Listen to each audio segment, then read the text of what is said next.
Hello மக்களே 460 பேர்லாம் போன எபிசோட் லூஃபி குரூவே வந்து நேவி நோக்கி தான் வந்துகிட்டு இருக்காங்க. அதுக்கப்புறம் ஏசையும் ஒரு வழியா வந்து அந்த மேடைக்கே கூட்டு வந்துட்டாங்க.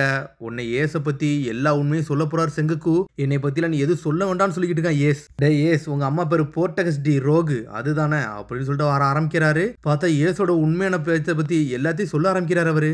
ஏசோட அப்பா யார் தெரியுமா? அவர் தான் Gold D Roger, king of the பைரட்டோட பையன் தான் இவன் அப்படின்னு சொல்றாங்க. அதனால தான் இன்னைக்கு எக்ஸிக்யூட் பண்ண போறேன்னு சொல்றாங்க. சொன்னோன்னு எல்லாருமே மிரண்டு ரிப்போர்ட்டர்லாம் அப்படி ஷாக்ல அப்படி அங்கே நின்னுக்கிட்டு இருக்கான். கிங் ஆஃப் த பைரட்டோட பிளட் லைனாடா இவன் அப்படின்னு சொல்லிட்டு ரிப்போர்ட்டர்லாம் அப்படி மிரண்டுட்டாங்க. அங்கேயே மொத்த உலகமே ஷாக் ஆயிருச்சு. டேய், அந்த வில்லனோட பையனடா இவன், கோல்ட் ரோஜரோட பிளட் லைன் இன்னும் போய்கிட்டு தான் இருக்கான்னு சொல்லிட்டு மொத்த உலகமே பயந்து அப்படி நின்னுக்கிட்டு இருக்காங்க. கோல்ட் ரோஜருக்கு பையன்லாம் இருக்காங்கன்னு சொல்லிட்டு ஆளாளுக்கு அப்படி ஷாக்ல பாக்குறாங்க. ஃபயர் ஃபிஸ்ட் ஸ்ட்ரென்த்துக்கு காரணமே இதுதானாடா, இந்த பிளட் லைன் இருக்க போய் தான் இவன் இவ்வளவு பவரா இருக்கான்னு சொல்லிட்டு பாத்துக்கிட்டு இருக்காங்க. அப்படியே கட் பண்ணி நேவியை தான் கட்டுறாங்க. நேவி ஆபீசர் எல்லாருமே அப்படியே ஷாக்ல பாத்துக்கிட்டு இருக்காங்க. ஸ்மோக்கர் எல்லாருமே பாத்துக்கிட்டு இருக்காங்க. வார்லாட்ஸும் ஷாக் ஆயிட்டாங்க. அப்பனா ஏஸ் வந்து லூஃபியோட உண்மையான பிரதர் கிடையாதா அப்படின்னு சொல்லிட்டு போவா ஹேங்காக் பாத்துக்கிட்டு இருக்கா. ஏஸ் எதுவுமே பேச மாட்டேங்க, அமைதியாவே இருக்கான். ரோஜரோட பையனடா இவன் சொல்லிட்டு பாக்குறாங்க. ஆனா அட்மிரலுக்கு எல்லாம் தெரியுமா தெரியாதனே ஒன்னும் புரியல. டே, இந்த கதை என்னடா புதுசா இருக்குன்னு சொல்லிட்டு கெக்கோ முறையோ பாத்துக்கிட்டு இருக்கான். ரோஜர் கூட எவன்லாம் கனெக்ட்ல இருக்கானோ அவங்க எல்லாத்தையும் இங்க கொண்டுறதாண்டா அந்த நேவியோட வேலையா அப்படின்னு சொல்லிட்டு கெக்கோ முறையோ பாத்துக்கிட்டு இருக்கான். ஒன்னு இங்க ஒரு பக்கம் யார கட்டுறாங்கன்னா நம்ம கோபியை தான் கட்டுறாங்க.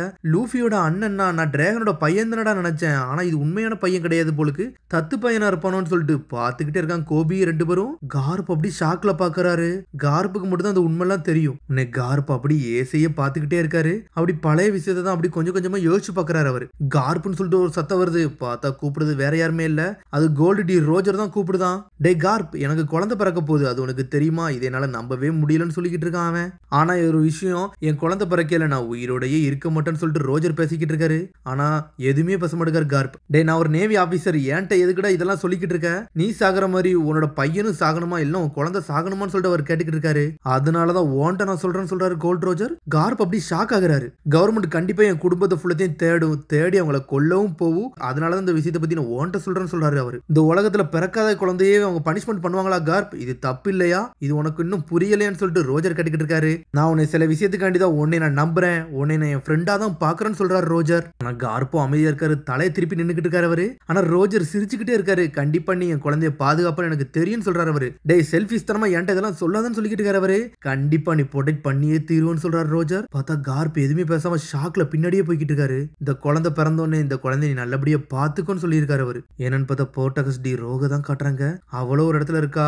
கோல்டு டி ரோஜரை கொண்டுட்டாங்கன்னு சொல்லிட்டு அவளுக்கு தகவலும் தெரிஞ்சுட்டு அதுக்கப்புறம் என்னன்னு பார்த்தா அந்த குழந்தையை தேடி எல்லா ஊர்லயும் மக்கள் சுத்திக்கிட்டே இருந்திருக்காங்க. யாரெல்லாம் பிரெக்னெண்டா இருக்காங்களோ அவங்களெல்லாம் தேடி கொல்றதா நேவியோட வேலையாவே இருந்திருக்கு. என்னன்னு பார்த்தா ஒரு லிஸ்ட் எடுத்துலாம் படிச்சுட்டு வந்துகிட்டே இருக்கானுங்க. ரோஜருக்கு கண்டிப்பா ஒரு குடும்பம் இருக்குன்னு நினைக்கிறேன்னு சொல்லிட்டு ஒரு நேவி ஆபீசர் சொல்றான். டே, கண்டிப்பா ரோஜரோட எரா முடிஞ்சிருச்சுன்னா அவன் பிளட் லைனே இதோட முடிக்கணும், இல்ல பெரிய ஆபத்துன்னு சொல்லிட்டு இருக்காங்க. என்னன்னு பார்த்தா கோல்ட் ரோஜர் ஜெயில் அடைஞ்சதுக்கு அப்புறம் யாரெல்லாம் 10 மாசம் வயித்துல குழந்தை வச்சிருக்காங்களோ அவங்க எல்லாத்தையும் தேடி வந்துகிட்டே இருக்காங்க. ஹாஸ்பிட்டல் எல்லா இடத்துக்கும் போறாங்க. அவங்க ஒரு பிரெக்னென்ட் உடனே அவங்க கண்டுபிடிச்சுக்கிட்டே இருக்காங்க. யாரெல்லாம் சஸ்பிஷியஸா இருக்காங்களோ எல்லாத்தையும் கொல்லுங்கன்னு சொல்றாங்க அவங்க. ஆனா என்னன்னு பார்த்தா கோல்ட் ரோஜரோட ஒய்ஃப் அதே இடத்துல தான் நடந்து போய்கிட்டு இருக்கா. ஆனா அவளுக்கு வயிறுலாம் இல்லவே இல்ல. அவளோ ஒரு இடத்துல அப்படி நடந்து போயிட்டு அப்படியே அமைதியா இருந்துகிட்டு இருக்கா. ஒவ்வொரு மாசமும் எத்தனை குழந்தைகள் இந்த ஊர்ல பிறந்திருக்குன்னு சொல்லிட்டு எல்லாத்தையும் கண்டுபிடிச்சுக்கிட்டே இருக்காங்க அவங்க. இந்த மாசம் 5 குழந்தை பிறந்திருக்கு, இந்த மாசம் 2 குழந்தை பிறந்திருக்குன்னு சொல்லிட்டு ஒவ்வொரு குழந்தைய பாத்துக்கிட்டே இருக்காங்க அவங்க. ஆனா வயிறு அப்படி நார்மலா தான் இருக்கு. இப்ப நேரம் வரலன்னு சொல்லிட்டு அவங்க அம்மா அப்படி சொல்லிக்கிட்டே இருந்திருக்கா. அந்த ஊர்ல இருக்க யாரெல்லாம் மேரிட் உமன்லாம் இருக்காங்களோ எல்லாத்தையும் தூக்கிட்டு போய்கிட்டே இருக்காங்க. ஹஸ்பண்ட்ஸ் எல்லாமே ஃபேக்கா இருக்கவங்க எல்லாம் அடிச்சு வீசிட்டாங்க அவங்க.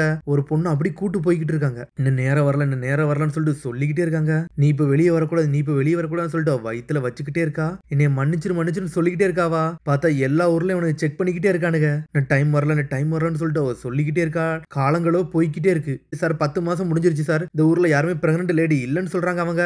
ரோஜருக்கு கண்டிப்பா குழந்தைகள் இருக்காது, இந்த எரா முடிஞ்சிருச்சுன்னு சொல்லிட்டு அதோட முடிச்சுட்டு எல்லாருமே அங்க இருந்து கிளம்பி போயிருந்திருக்காங்க. எல்லாரும் போனதுக்கு பிறகு அப்புறம் தான் வந்து யார் வரான்னா கார்ப் வராரு. என்னன்னு பார்த்தா அவ பிரெக்னண்டா இருக்கா. அந்த இடத்துல தான் வந்து ஒரு ஆள் வந்து நின்னுட்டு இருக்காங்க. அது நம்ம கார்ப்பு தான். போர்டகஸ் டி ரோகு தானே நீங்க அப்படின்னு சொல்லிட்டு வந்து நின்னுட்டு இருக்காரு. அவளும் ஆமான்னு சொல்றா. அதுக்கப்புறம் பார்த்தா குழந்தையும் பிறந்துருச்சு. இது கேர்ளா இருந்தா இது ஆன், இது பாயா இருந்தா ஏசுன்னு அவ தான் பேர் வச்சிருந்திருக்கா. இது வந்து கோல்ட் ரோஜர் பிக் பண்ணது, அதனால இது பையனா இருக்கனால நான் கோல்டு டி ஏசுன்னு வைக்கிறேன்னு சொல்றாவா. நம்மளோட குழந்தை பிறந்துட்டான் அப்படின்னு சொல்லிட்டு அவங்க அம்மா அப்படியே உட்காந்து உட்காந்துருக்கா. ஏசு அழாதன்னு சொல்லிக்கிட்டே இருக்காங்க. சொல்லிக்கிட்டே இருக்கிறதுல அவ அப்படி இறந்துடவே செஞ்சுட்டா. ஏன்னா 20 மாசம் வயித்துல வச்சிருந்தனால. ஆனா அவர் எதுவுமே பேசாம அந்த குழந்தைய மட்டும் தூக்கிட்டு போய்கிட்டே இருக்காரு. சடனா என்னன்னு பார்த்தா அவரோட ஐலண்டுக்கு வராரு.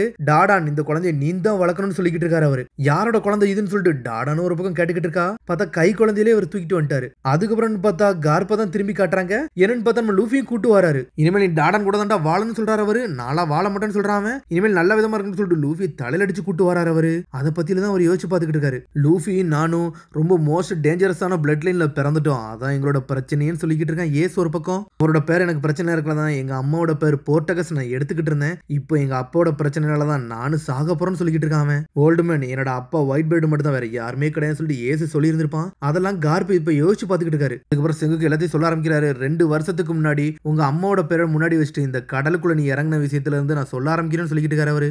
ஸ்பேடே பைரட்டுக்கு வந்து நீ கேப்டனா இருந்த, உன்னோட ஸ்பீடும் பவரும் அவ்வளவுக்கு அதிகமா இருந்துச்சு. எல்லாருமே உன்னை நோட்டீஸ் பண்ண ஆரம்பிச்சாங்க. ஆனா நீ ரோஜரோட பிளட்னு சொல்லிட்டு யாருக்குமே தெரியாதுன்னு சொல்றாரு அவரு. ஆனா அதே சமயத்துல ஒயிட் பேர்டு வந்து உன்னை நோட்டீஸ் பண்ணனால நீ அதுக்கப்புறம் வந்து அவரை கிங் ஆஃப் த பைரட் ஆகணும்னு நினைச்ச. அதெல்லாம் ஒண்ணுமே கிடையாதுன்னு சொல்லிட்டு கத்திக்கிட்டு இருக்காம. எங்க அப்பா கப்பல்ல ஏறி அவரை மட்டும் தான் நான் கிங் ஆக்க நினைச்சேன், வேற எதுவுமே உண்மை கிடையாது சொல்லிக்கிட்டு இருக்கான். டே உன்னை நான் கண்டுபிடிக்கிறதுக்கு அவ்வளவு கஷ்டப்பட்டேன்னு சொல்றான். உன்னை கேட்ச் பண்றதுக்கு நாங்க அவ்வளவு கஷ்டப்பட்டோம். ஏன்னா நீ ஒயிட் பேர்டால ப்ரொடெக்ட் பண்ணப்பட்டிருந்தேன்னு சொல்லிக்கிட்டு இருக்காரு. ஏஸ் அதை கட்டு ஷாக் ஆகிட்டு இருக்கான். இப்போ மட்டும் உன்னை ஃப்ரீயா விட்டோம்னா கண்டிப்பா நீ அடுத்து next king of the pirate ஆகியே தீருவ. அதனாலதான் உன்னை இங்க வச்சு நாங்க எக்ஸிக்யூட் பண்ண போறோம்னு சொல்லிக்கிட்டு இருக்கான். அதனால நாங்க ஒயிட் பேர்டு கூட சண்டை போட கூட தயாரா இருக்குன்னு சொல்லிக்கிட்டு இருக்கான். பார்த்தா சண்டை போட மொத்த குரூவுமே தயாரா இருக்காங்க. வார்லாட் நேவி எல்லாருமே தயாரா இருந்துகிட்டு இருக்காங்க. அதுக்குள்ள ஒரு நேவி ஆபீசர் வரான்.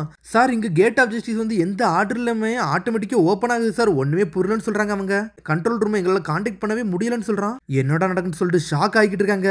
இங்க என்ன பார்த்தா லூஃபி டென்ஷன் ஆகிட்டு இருக்கான். அந்த கதவை அடிச்சு நொறுக்க போறேன்னு சொல்றான். ஆனா அதுக்குள்ள கேட் ஆஃப் ஜஸ்டிஸ் கதவை ஆட்டோமேட்டிக்கா ஓபன் ஆகுது. இது ஓபன் ஆகுதுன்னு சொல்றாங்க அவங்க. கேட் ஆஃப் ஜஸ்டிஸ் கேட் வந்து எப்படி ஓபன் ஆகுதுன்னு ஒண்ணுமே புரியல. மெரைன் ஃபோர்ட்டுக்குள்ள எவனோ ஒருத்தர் இருக்கான்டா, இது யாரு பண்றான்னு தெரியலன்னு சொல்லிக்கிட்டு இருக்காங்க. உன பக்கியங்க கத்திக்கிட்டு இருக்கான். இது என்னாலதான் ஓபன் ஆகப்படுது அப்படின்னு சொல்லிட்டு பாட்டு மாதிரி பக்கி பாடிக்கிட்டே இருக்கான். பின்னாடி இருக்கவங்க மிரண்டாங்க. நம்ம கேப்டன் பக்கியால தான் இதெல்லாம் நடக்கான்னு சொல்லிட்டு. பக்கி உண்மையிலே வேற வேல்டா அவர் மெசஞ்சரான்னு சொல்லிட்டு பாத்துக்கிட்டு இருக்கானுங்க. அவரால் மட்டும் தான் இது முடியும்னு சொல்றாங்க அவங்க. இது எப்படியோ ஓபன் ஆயிருச்சுன்னு சொல்லிட்டு பக்கியோ பாத்துக்கிட்டு இருக்கான். பார்த்தா கப்பல் அங்க எங்க ஆடிட்டு உள்ள போய்கிட்டே இருக்கு. ஏதோ ஒண்ணு நம்ம கப்பல் போனா போதும் சொல்லிட்டு பாக்குறாங்க. அதுக்கப்புறம் கட் பண்ணி செங்குக்கு தான் காட்டுறாங்க. யாரா வரான்னு சொல்லிட்டு எதிர்பார்த்துக்கிட்டு இருக்காரு அவரு. இடமே அப்படியே அமைதியா இருக்கு. யாரோ வர போறாங்கன்னு மட்டும் தெளிவா தெரியுது. அப்படி காத்தோ பறக்க ஆரம்பிக்கி. சரி நம்ம போலாமான்னு சொல்லிட்டு ஏதோ ஒரு குரூ வர ஆரம்பிக்காங்க. என்பதை தூரத்துல இருந்து ஏகப்பட்ட கப்பல்களா தெரிய ஆரம்பிக்கி. டே பேட்டில் ஸ்டேஷன் நோக்கி பாருங்கடா, ஏகப்பட்ட கப்பல் வருதுன்னு சொல்றாங்க. பார்த்தா பைரட்ஸ் கப்பல யார் வராங்கன்னே தெரியல, எப்படி வந்தாங்கன்னே தெரியல உள்ள. இவனுக்கு எப்படா வந்தாங்கன்னு சொல்லிட்டு செங்குக்குவோ பாத்துக்கிட்டு இருக்கான். டே பைரட் ஷிப் வந்துகிட்டு இருக்கடா, எப்படி வராங்கன்னு தெரியலன்னு சொல்லி பாத்துக்கிட்டு இருக்காங்க. ஒயிட் பேர்ட் எங்க வரான்னு சொல்லிட்டு பாருங்கன்னு சொல்றாங்க. Thunder Lord McGuy, Bohemian Knight Doma, twin brothers சொல்லிட்டு ஏகப்பட்ட பேர் வராங்க. எல்லாருமே வேற லெவலான ஆளு. இதெல்லாம் புதுவல்ல உள்ள ஒயிட் பேர்டோட ஆளுங்க இவங்கெல்லாம். இதெல்லாமே ஒவ்வொரு கப்பல்ல உள்ள கேப்டன்ஸ். இதுல பெரிய குரூ மீட்டே வந்து ஒயிட் பேர்ட் தான் உண்டு. ஏகப்பட்ட குரூஸ் வந்துகிட்டே இருக்காங்க. டே நம்ம ஏச பார்க்க வந்தாச்சுன்னு சொல்லிட்டு வராங்க. என்னடா இவனுக்கு வந்துட்டாங்கன்னு சொல்லிட்டு ஏசோ ஷாக் ஆகிக்கிட்டு இருக்கான். உண்மையிலேயே ஒயிட் பேர்டு கூட்டமே வந்துகிட்டே இருக்காங்க. நேவியை பத்திலாம் பயப்படவே இல்லை அவனுங்க. இது உண்மையிலே ஃபன்னா இருக்க போதுன்னு சொல்லிட்டு டொஃப்ளமிங்கமும் என்ஜாய் பண்ணிக்கிட்டு இருக்கான். பார்த்தா வாட்டர்ல இருந்து ஏதோ ஒரு சத்தம் கேக்குது. தண்ணிக்குள்ள இருந்து ஏதோ ஒரு பெரிய சத்தமே வருது. இது இருக்க கூடாதுன்னு சொல்லிட்டு செங்குக்குவோ பாத்துக்கிட்டு இருக்கான். எங்கடா இருக்காங்கன்னு சொல்லிட்டு. இது கண்டிப்பா சர்ப்ரைஸ் அட்டாக் தான், எங்க இருந்தாலும் வருவான்னு சொல்லிக்கிட்டு இருக்கான் கார்ப்பு. டே கார்ப்பு வாய மூடுறான்னு சொல்லிட்டு சுரு பாட்டியோ பேசிக்கிட்டு இருக்கா. அண்டர் கிரவுண்ட்ல இருந்து ஏதோ ஒரு வைப்ரேஷனே உண்டாகுது. ஏதோ ஷேடோ மாதிரி வருது. எப்படி வராங்கன்னே ஒண்ணும் புரியல. இப்போ தாண்டா எனக்கு எல்லாமே புரிஞ்சிருக்கு. இவன் கப்பலை வந்து கோட் பண்ணிட்டு தண்ணிக்குள்ள இருந்து வந்திருக்காங்கன்னு சொல்லிக்கிட்டு இருக்காரு அவரு. பார்த்தா ஒயிட் பிரேடோட கப்பலும் அப்படி ஒட்டச்சுக்கிட்டு வெளியே வருது. டே ஒயிட் பிரேடோட ஷிப்புடா, இதாண்டா மோபி டிக்னு சொல்றாங்க. பார்த்தா அந்த கப்பல் அப்படி பாஞ்சிட்டு வருது. அது அவ்வளவு பெருசா இருக்கு. ஏசோ ஷாக் ஆகுறான். அதோட முடியுது. அதுக்கடுத்து எபிசோட சந்திப்போம். மறந்துடாம சப்ஸ்கிரைப் பண்ணி ஷேர் பண்ணி கமெண்ட் பெல் பட்டனை மறந்துங்க. See you bye.